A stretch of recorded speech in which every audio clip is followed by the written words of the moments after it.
The competitive 40K network presents Art of War. Art of War. Strategy and tactics. Discussions with the best players on the planet. Now your host, Nick Nanavati. Hey everyone, welcome to another episode of the Art of War podcast. This week we are joined by a guest all the way from Germany, Matthias Bellman. Matthias, how are you doing? Hey, I'm really nice. Thanks for having me. Thank you for coming on. So for those of you who may be not familiar with Matthias, he is a member of the German WTC team. He's a phenomenal Warhammer player. From those that I've heard across the pond, they call him the Magnus Carlsen of Warhammer. And I myself played him in the round 8 of the WCW. And my God, he kicked my ass. So I figured we're going to have to get this man on. And what I want to highlight today is not so much about the army list he played and how it works. He's playing Eldar. We all know how that stuff works. But I want to talk about Matthias as a person, the sportsmanship, the play style, the whole energy and the vibe, and playing this game at a very sporting level. We're going to talk about how even at the World Championships of Warhammer, the competition being what it was, the insanity of skill in that room, people were still playing like absolute gentlemen and gentle ladies. And it was a really, really amazing time, and what that looks like in the German scene and how that all comes together. Matthias, how are you doing? Yeah, I'm doing very good. And it was a pleasure to play against you and all the other fantastic players on the WCW. It was really nice. Yeah. We're going to definitely kind of unpack those games in part 2 of the show. This is, of course, part 1 of a 2-part show. In part 1 today, we're going to cover Matthias. We're going to get to know him, his play style, how he became the Magnus Carlsen of Warhammer, killing everybody, kicking ass, and taking names, and doing so with such utter professionalism and sportsmanship. Then we're going to talk in part 2. That's going to be for subscribers on AOW40k.com. You can catch that. We're going to talk about how he actually played his games, models on the table, tactics used, and how he kicked so much butt. So, Matthias, why don't you tell us how you got into Warhammer? I guess it was in grade school with a friend. We were little kids and just cruising around the city, and then we saw a Warhammer Games Workshop store, and then you go in and it's like all those fancy models, nicely painted, and you go, wow. And then you buy your first model and you start painting it, and it's just really cool. Actually, we just started getting some Raven Guard Marines and metal Kyvan Shrike and painted them forever with like 3 colors. Then it started growing and we got more interested in the game as well. Very nice. So basically, you just kind of got into it as a kid, saw the models, got painting, and got better. Yeah. Very, very similar story to a lot of people. You could say good marketing. Yeah, good marketing. So how old were you when this happened? A long time ago. I guess it was 12 years about. Something like this. Yeah. So how old does that put you? I'm not trying to poke at your age. I'm just trying to get a sense for how good you were at a time, you know? When I started? Yeah. Oh God, I was always interested in like strategy and min-maxing stuff, and I guess I was the annoying little kid standing in the store asking questions about rules. I had such a feeling. trying to maximize, because I always loved games, any kind of games. I think I learned mathematics by playing Monopoly when my parents and I have 2 big sisters, and when we played, it was like I have to calculate how much rent I get, and if I calculate it wrong, they pay me less. If I calculate too much, I have to recalculate. And, very, very precise kind of Monopoly over there. When I played as like a kid with my parents and family, it was like, you know, the money was a formality. You know, we were just throwing Monopoly together. Yeah, it was like I always loved playing games with my grandpa as well. Strategy games like chess or other stuff, card games, Skat. I don't know what it's called in English. So I'm just really in love with all kind of games, and nice. I love immersing into something. Do you still play more games than Warhammer, really, competitively? Not really. Sometime I had my time when I played online games, but I'm always the kind of guy, I play just one game and that's it. So I have like one video game or one offline game, and that's it. Right. And everything else is just casual. And I try not to get too much into it, or not to think too hard about it, to keep the fun alive and not get competitive, because otherwise people don't like playing with me anymore. Well, I think that's kind of the crux of the conversation, right? Because when we played, you were absolutely stomping me, and we'll get into the details of that game. But like your sportsmanship is the whole thing. You know, I enjoyed it. You know, I genuinely had a great time playing you, despite an ass whooping. And I think a lot of players, when they're just getting beaten to the ground like that, you know, the opponent who's doing the beating, it's more of like a going through the motions kind of game. And while it may not have to be unsporting, usually it's not a game you remember as very fond. And I think that's really cool that you were able to create that experience for me as someone who's kicking my ass. And vice versa. You know, it's nice to be a good sport even when you're losing. I think there was just a lot of sportsmanship in general in the room at the WCW. But I think from what I can tell from you as a person, you carry it through to how you play games altogether. So let's talk about that a little bit. What is your mindset with sportsmanship? Actually, to be honest, when I play, I don't care if I win or lose. I want to have the best game I can get, and I want to have interesting games. If the game is like, if I see that you do some stupid stuff, I will give you the take back so we can have an interesting game. I don't care about winning by some gotcha moments or like stupid stuff. So all I want is like strategy and having a nice game and having some fun and having the thrill of the game. So it goes down by one dice at the end. And I think that's the important and fun stuff, because after the game, like an hour later or 2 hours later, the game will be forgotten. But the emotions are still there, or the memories about like the cool interactions you had, and the people and you meet. And I think this is for me the most important stuff.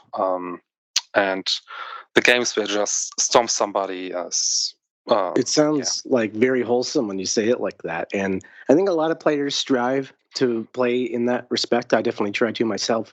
You know, enjoy the game for the game, meet the people along the way, and just enjoy the moment, have the best game you can. It's very easy for a lot of players, though, to get lost in it. And, you know, especially as you get higher and higher at the competitive levels, and there's stakes, or at least perception of some stakes for doing well. It really pushes you to maybe not even be a cheater. We're not going that far, but it pushes you to potentially not be your best self, not be super sporting, not give takebacks and things like that. That's above and beyond.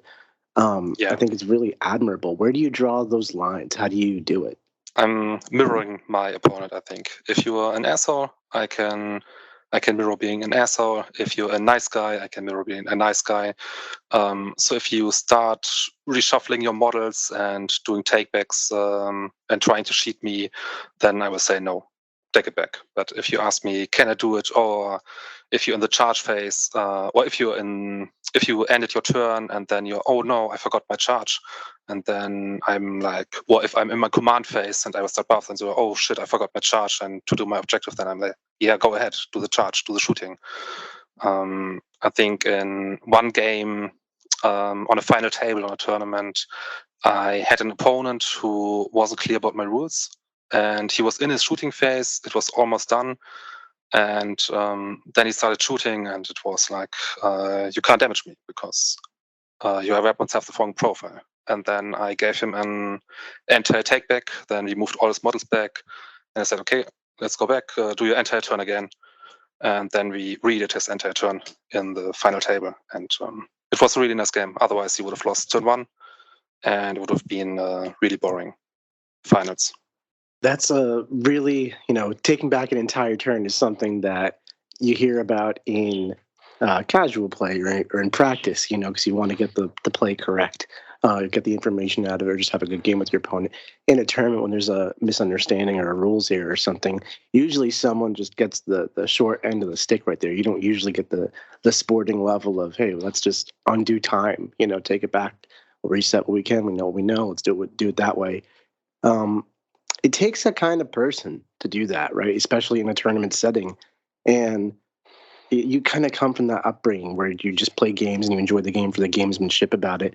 But where do you draw the line between what is like we can't just go back and fix that. That is a mistake you've made, like tactically or a misunderstanding that is too far to reverse from. Versus like, yeah, go back, fix that. I think it's always about the difference between what is a technical mistake. Where did you forget, like drawing line of sights? Where did you forget an angle or some screening? Those are the mistakes you made. But if it's an obvious thing, if it is really, really obvious, and most of the time, if you watch your opponent move or measure, you already know what he's going to do. So you know, okay, his stand is he will go there, he will do this, and so on. So if the intent is clearly there, and it would be stupid to not do something, then I would always give the take back or ask my opponent, like, right now I can see him, don't you want to turn his gun to the side, and stuff like this. But if he's low on time and forgets screening, then I wouldn't give the take back, of course. Right. So there's a lot of factors that go into it. It's kind of a case-by-case situation. Do you find that this is something that is unique to you, especially in the German scene where you play? Or is this kind of very commonplace within the German competitive scene that players are just giving take-backs and playing a very friendly, above-board game? I think we have, in Germany, we have we have a lot of communication. So usually before you move a model, you will pre-measure and then you will say, okay, I am, let's say, 17 inches apart. And if I move 8 inches, my charge will be number X. So usually whenever you move a unit, you will always check line of sight and you will always do it with your opponent together. And it's a lot of communication on the table. So you will always know the number of charges or the value you need or the line of sights. It's like, okay, I can move up to 14 inches. I'll move over here so I can see this unit and be hidden from this angle. And you will do it with your opponent and say it, and he will check if it's physically possible. And he will agree or not, or disagree, or double check it, and then you start moving. It's like maybe the playstyle over here is very much by intent. Yeah, I've noticed that myself when I played with the Germans at WTC or at this World WCW. I played not just yourself, but also Grisha from the WTC team, and he was equally as sporting. You know, just amazing player, above the table, on the table, just nothing but great praise.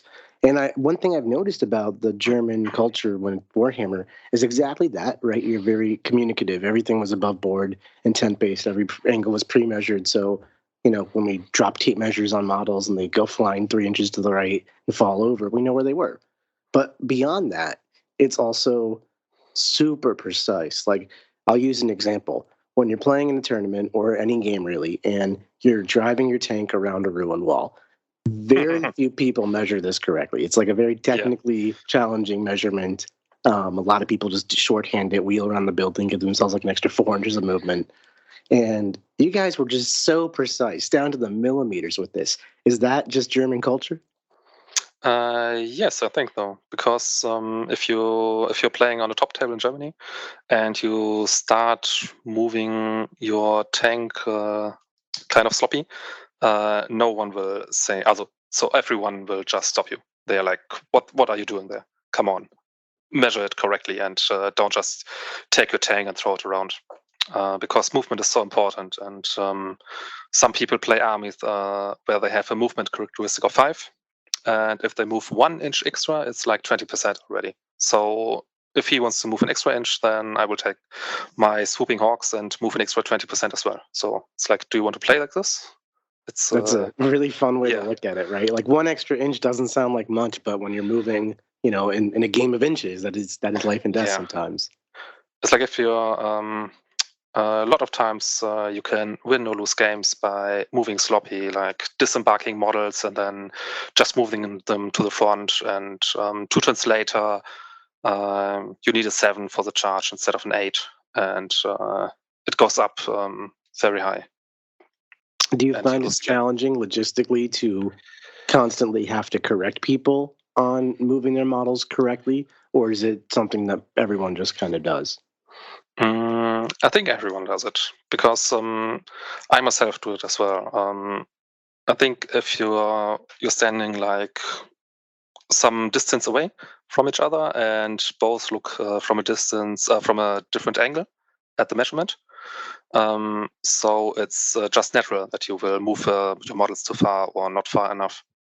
So the best way is always to just use some measure tapes that are on the floor, like some sticks, so you can get the right amount of angles or distances. Yeah, those game aids. We actually sell those on our Art of War logo branded Muson Minis game aids, so you get measuring tools. But more to the point here, Matthias, when you came to America, this is your first time in America. Hope you had a good time. Yes. When you came and played at the WCW, what was your expectation for the level of competition and the sportsmanship and all that stuff? I really like to have high competition. And usually if you're going to a tournament, then you have like 2, 3, 4 games where you just stomp your opponent and then the real game start. And the fact I love about this game, or the setting, is that you have no filler games. So everyone is there for a reason, and you only have good opponents, and every game is awesome. So you only have high value games, and it's just great. I love those games. That's awesome. Yeah, I think a lot of players had that expectation going in of just having really awesome games, and it was fully met. You know, every single person there was there because they were great at Warhammer at some point, and that's awesome. Yeah. At the actual event, this is such a petri dish of different Warhammer culture, right? You're bringing your German precision and sportsmanship into there. America's all over the place. And we've got people from Thailand and China and, you know, areas we've never even really expected to see Warhammers from. And, Yeah. you know, that can be such a mishmash of cultural clash as well as personality clash and whether you play the game etiquette clash. Did you experience any of that? Was everyone kind of on the same page as you? I think I played 3 guys from Texas in a row, and then I played What an Richard and you. experience. So I kind of played mostly Texas guys and one guy from Italy. Yeah, but I played the WTC a couple of years as well, so I'm kind of used to different cultures and people, and I'm always looking forward to it and really enjoy it, like meeting new people or talking about how the community is in their country, and I always love it. Was it challenging at all, like actually playing the game of Warhammer with someone from a different country? No, I don't think so. It's just always nice. That's good. I think we all kind of bonded over the fact that we loved Warhammer that weekend, and that was really, really cool. Yeah. And so, in terms of the competition and the list you brought, Matthias, could you just walk us through the army list you played at the event? Yeah, sure. Let me open the list. I brought an Eldar list, and this Eldar list, I played it at a big major tournament in Germany the 2 weekends before, and it was mainly focused around beating Chaos Space Marines, Orcs, and the mirror match. So I no longer have this here. So I brought the typical Out-Hive Bay Leaper, Incan, Fugen, Spirit Seer with the Messenger, 3 Night Spinner, Swooping Hawks, 2 Warwalkers with Bright Lances, Race Guard, and Fire Dragons. And Rangers. And I think the biggest difference to normal Eldar lists is that I have like the Fire Dragons and Warwalkers, plus the Infiltration block on the Rangers. So I can, I think the normal Eldar lists were kind of only focused around the Wraith Guard and indirect shooting and the Inca. So you didn't need to have any respect of the direct shooting or long range shooting anymore, and could just openly deploy and run into the Eldar and push them. And I tried to play around this. So it sounds like it looks like a typical Eldar army from the non-Eldar perspective. And then when you get into the details, you've teched it a little more for CSM. I specifically experienced this as your Warwalkers and Fire Dragons were blowing me up. Yeah. It was very nice. It's no secret in the room for anybody that Eldar is a fantastic army in Warhammer right now, and that the World Championships, bring your A game, don't bring your B game. So I totally respect the decision to play some Eldar. Is this a faction you normally play, or was this a last-minute switch for Worlds? No, it's my main faction. I've been playing it for basically since I'm playing tournaments. I started. I think I've been playing the Eldar for about 7 years in the WTC as well. So I'm the German Eldar guy. You're the German Eldar guy. Been around the block with the elves. Yeah, I'm always playing Eldar. So this was kind of like a right place, right time situation where your army that you love and play on your own, it happens to be one of the strongest armies in the game. So, why not take it? Yeah, exactly. And then in respect to everyone in the room is teching for Eldar, right? Like you are public enemy number one. And with that in mind, how did you go about list building? I'm sure there's lots of thoughts and theories that go into Incarn or Avatar or this or that or whatever. Especially when you're thinking of the mirror match, and the Eldar mirror match is so many weird nuances about it. What's your thought process with that list design? Actually, I'm pretty confident in my game style and the Eldar style. And I think at this time, Eldar was, together with Chaos Space Marines, pretty much the strongest army. And my opinion is sometimes even if you see the punch and you can't dodge it, it doesn't matter if you see it or not. It's like you can see it, you can prepare for it, but it will still hit you in the face. So I just bring brute force and I outvalue my opponent. And on high-level games, every ounce of power is important. So if you bring pure value and you make no mistakes, then you should win by default. So this is just some brute force and brute force gaming where you expect to do no mistakes. And if you say, if I do one mistake, I will lose the game. That's fair. Yeah, absolutely. It's a very tight technical gameplay, and that was super experienced in our game. The precision level and technical minutia between us was really high, and I could see how you leverage that ability to play so technically correct to outplay people, even at that caliber. All through the event. So leaning into that player skill with your Eldar is innately its own advantage. I want to talk about how you got there, though. Like, what would you describe your play style even as, like as a person? Actually, I'm trying to get the best army I can get for myself. So I always build lists myself, and usually I don't even look at lists online. So it's always kind of funny when I'm doing it myself in my dark room, and then I get out with the list, and I'm like, oh yeah, I'm really happy, and then I see, okay, someone played something similar to the list. So it's really nice to see that in the end you get almost the same list because other people think it's the best list as well. And I would say I'm playing very kind of controlled aggression, very strategic, a little bit like a surgeon. I'm just there with my knife and just take you down step by step, where you can just watch how you lose, and you're getting overwhelmed, and you can see that you will lose, but there's nothing you can do anymore. The way you describe it is exactly how I felt when I was playing Matthias. I was like, I'm making the moves I can make. It does not matter. He's just got me. That's how I felt. Yeah, it's and I try to not even give any chance of a comeback. So I'm not taking a risk. If it's a 2-up roll, I will not take it. Like, why would I take 80% or 90%, even a 98% chance? I wouldn't take it. I will try to take the 100% game and don't give any openings for shit to happen if it's possible.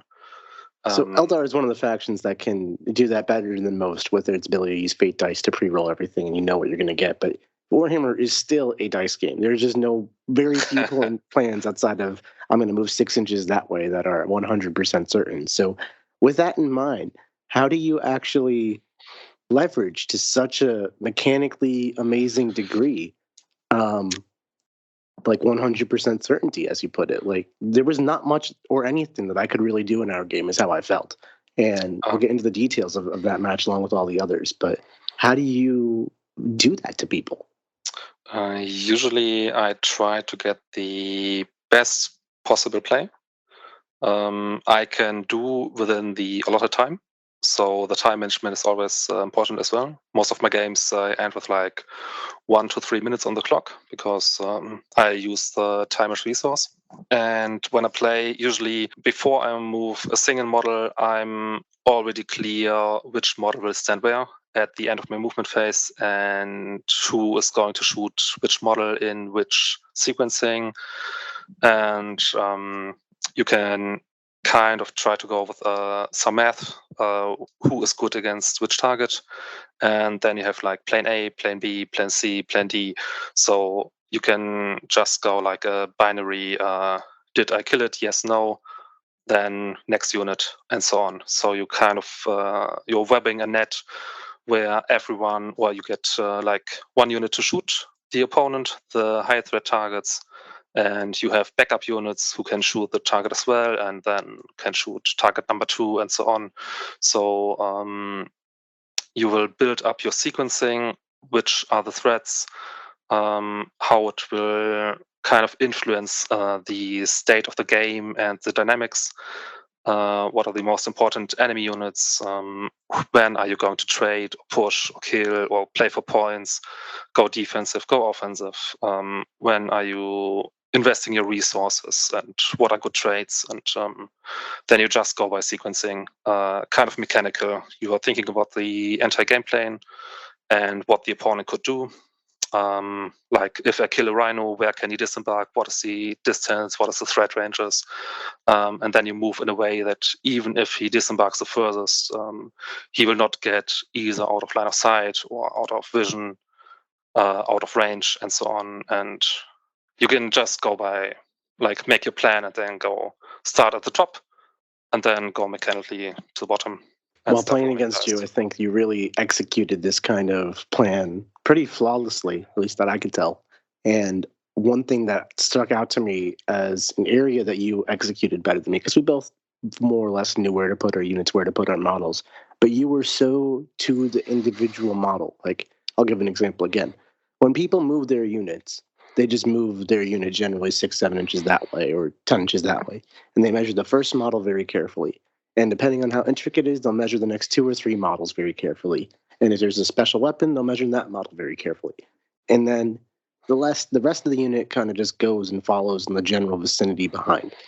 And that's super common. It's a nice way to not spend 10 minutes moving a unit. And there's not much micro value to be gained in terms of positioning each model super carefully. In our game, I felt as though you were literally paying attention to every single individual miniature on the table, its position, what it can do, where it is in case the incarn dies, that kind of stuff. And simply put, I was not. I was moving much when the way I just described, where the close models mattered and the ones right behind really didn't. And that little intricate difference, I felt cascaded through our entire game. And, dice and pre-measuring and board and space and all that were preset conditions that sucked. But that's where I felt like you outplayed me general to general. And I think most players, even at the super top level, don't think of every individual fire dragon as its own little piece. It's a unit of fire dragons. So what is that granular level of detail to you? How do you identify value there? I think the movement phase is maybe the most important phase. And you have to think about every model, every angle, even pointing your guns. Actually, to be honest, when I build my models, while building and gluing the model, I think already start thinking about the angles, about a cone, that I will try to put them on a base so they are cone, or I have my gun sticking out. And even when you put up down your models, it's like, okay, you have one ranger who has another sniper gun, so he needs to be on the back line. And if you don't do it for every single model, then there will be the point in the game where you have 4 shots instead of 5 shots, because one ranger is standing, because the ranger with the long gun is standing in the first row instead of the second row. And this one shot can be enough to not kill a character. And for example, if it's a Dark Commune, then instead of getting rid of the 5-up in-wound save, you might get wrecked by the Cursed Cultist. So you have a very, very high snowball effect. And dice is always a matter. Also, dice are always important. But you can try to reduce the impact of the dice as much as possible, and just try to go for the perfect turn to get an advantage against other really good players, because 1 or 2 shots can decide the game in the end. If the opponent has cover, or if one good model is turning his gun to the wrong side, so he cannot overwatch in the next movement phase of the opponent. So it's really important to not only think about what you can do, but also about what the opponent will do, and what your models will do in 1 or 2 turns, or in the opponent turn, or in the next phases. And it sounds like there's so many different decision trees you think about when you play Warhammer. And most people, they simplify it down. That's something we even teach at Art of War, is don't try to think about every single possible thing to overwhelm yourself. Maybe this is why they call you the Magnus Carlsen, right? I don't disagree with your point in theory, right? Put the ranger gun in the far back spot so it can get better line of sight in the future and take away cover, shoot the Dark Commune guy. All that makes sense. But in terms of all the different things you have to check, my army's doing stuff, threat ranges, deep strike screening, this, that, whatever, time, if it's a timed environment, chess clocks. I know you said you can manage your clock all the way down to finishing games with 1, 2, or 3 minutes left, something like that, using time as a resource, just like using your mental capacity. How do you allocate time between a strategic level, macro plan picture, I want to do this is my strategy, should I push this turn, should I not push this turn, versus the tactical minutia? And then how much of that is muscle memory? I think it's like in sports or everything you practice, it's a lot of muscle memory. And it's if you learn something, just I try to do it very slow and do it step by step and think about it. For example, if I have a practice game, I like to think I would like to do take 1 hour for a turn, because it's just practice game and we can do just 1 or 2 turns. That's fine. So if I think about a problem once and I can solve it, then I will always have the answer in me. And most of the stuff you will do by intuition without thinking. So I try to outsource everything I can to do it before the game, because every decision and every thought takes energy. So I try to get all I can do before the game, I will do before the game. So I have all my capacity and all my energy in the game itself, and won't lose any time there. How often do you practice Warhammer, and what is your practice like? Sadly, I don't have so much time or training partners. In the recent time, I started getting some more training partners, but usually I'm playing only the major tournaments in Germany, and I get 1 or 2 games between the tournaments. So most of the stuff is theory in my head, and then I go to a tournament and get some input there.